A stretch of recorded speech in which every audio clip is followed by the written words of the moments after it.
Good morning. Welcome to another edition of Take 5. And we have got one of the most exciting chapters in the Bible today. And we're just going to get right to it. And I may read the whole chapter and without much commentary. It is so exciting. Exodus 14, verse 1. Then the Lord said to Moses, "Tell the Israelites to turn back and encamp near Pi-hahiroth between Migdol and the sea." They were encamped by the sea directly opposite Baal-zephon.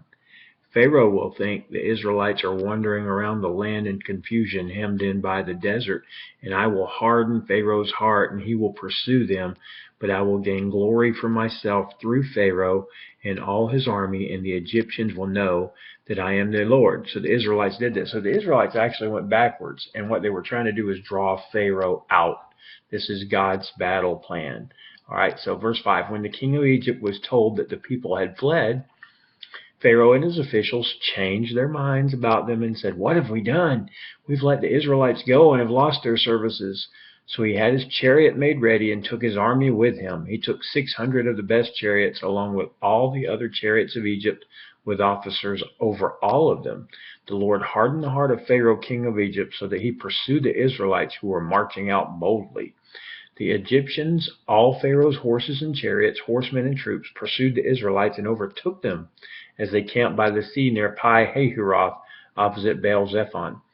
As Pharaoh approached, the Israelites looked up, and there were the Egyptians marching after them. They were terrified and cried out to the Lord. They said to Moses, "Was it because there were no graves in Egypt that you brought us to the desert to die? What have you done to us by bringing us out of Egypt? Didn't we say to you in Egypt, 'Leave us alone, let us serve the Egyptians'? It would have been better for us to serve the Egyptians than to die in the desert." Moses answered the people, "Do not be afraid. Stand firm, and you will see the deliverance the Lord will bring you today. The Egyptians you see today, you will never see again. The Lord will fight for you. You need only to be still." Then the Lord said to Moses, "Why are you crying out to me? Tell the Israelites to move on." Now I will pause there for a little bit. All right. There is definitely time for prayer. All right. But there is definitely time to move. And the Egyptians are coming. And Moses is saying, "God's name is God." And God's saying, "What? Listen, you need to get moving, buddy. I got this." So you got to be listening to God. And when he says time to move, okay, stop your whining, stop your praying, and get going. All right. Verse 15. Verse 16, raise your staff and stretch out your hand over the sea to divide the water so that the Israelites can go through the sea on dry ground. And I think we all remember the scene from the old classic movie, and the waters part like this.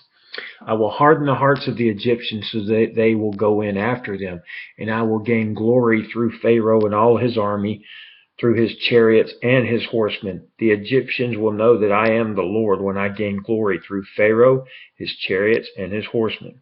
Now, see, I just want to show you here. I couldn't resist, and we will probably have to finish this tomorrow. But God gains glory through his people, and he gains glory through his enemies, and he's going to gain glory through the Egyptians by destroying them.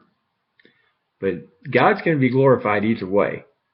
We want to be on his side. We want him to gain glory through the way he uses us and what we do for him in our obedience, not by the way he destroys us.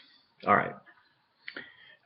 Then the angel of God, verse 19, who had been traveling in front of Israel's army, withdrew and went behind them. So he was leading them. Now he's behind them because he's going to be against the Egyptians, see. The pillar of cloud also moved from in front and stood behind them, coming between the armies of Egypt and Israel. Throughout the night, the cloud brought darkness to the one side and light to the other side, so neither went near the other all night long. And I think you know which side had the darkness and which side had the light. That's right. God's people had the light. The Egyptians had the darkness, of course. All right, and we're going to have to finish this incredible chapter tomorrow. But we're getting good. Right there on the Red Sea, the Egyptians are coming, the Israelites are there, the pillar of God and the angel are right in between them, and there's darkness here and there's light here, and it's so exciting. Come back tomorrow for the next edition of Take 5.